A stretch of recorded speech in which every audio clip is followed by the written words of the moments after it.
ناترازی انرژی به وضعیت عدم تعادل بین تولید و مصرف انرژی در یک سیستم اشاره داره. یعنی سیستم توان پاسخگویی به تقاضای موجود رو نداره و این شکاف میتونه منجر به خاموشی و اختلال در تأمین انرژی بشه.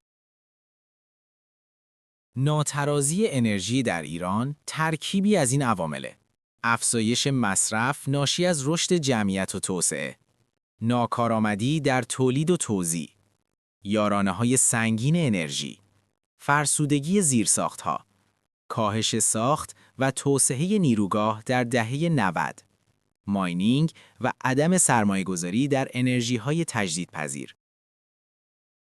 افزایش تقاضا، رشد جمعیت، توسعه صنعتی و شهرنشینی و گسترش شبکه توزیع انرژی به دورترین نقاط کشور تقاضا رو به شدت بالا برده، خصوصا در مصرف برق در بخش خانگی و صنایع.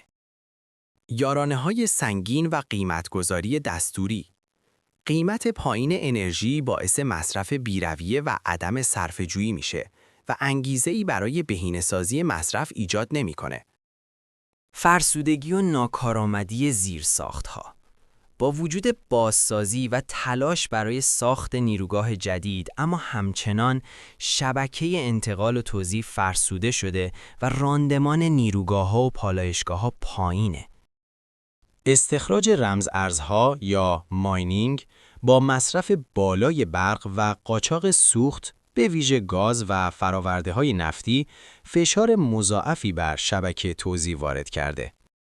عدم سرمایه‌گذاری کافی در تکنولوژی‌های جدید، تمرکز بیش از حد بر سوخت‌های فسیلی و کمبود سرمایه‌گذاری در انرژی‌های تجدیدپذیر و البته تحریم‌های هسته‌ای مانع از بهره برداری از این فناوری‌ها به نحو مطلوب شده. با همه این مشکلات، این موضوع رو باید بپذیریم که ناترازی انرژی چیزی نیست که به سرعت مرتفع بشه و باید خودمون رو برای خاموشی‌های بیشتر در چند سال آینده آماده کنیم. نیوبست بهت میگه چطور تو خاموشی چراغ خونه رو روشن نگه داری. پس با نیوبست همراه باشید.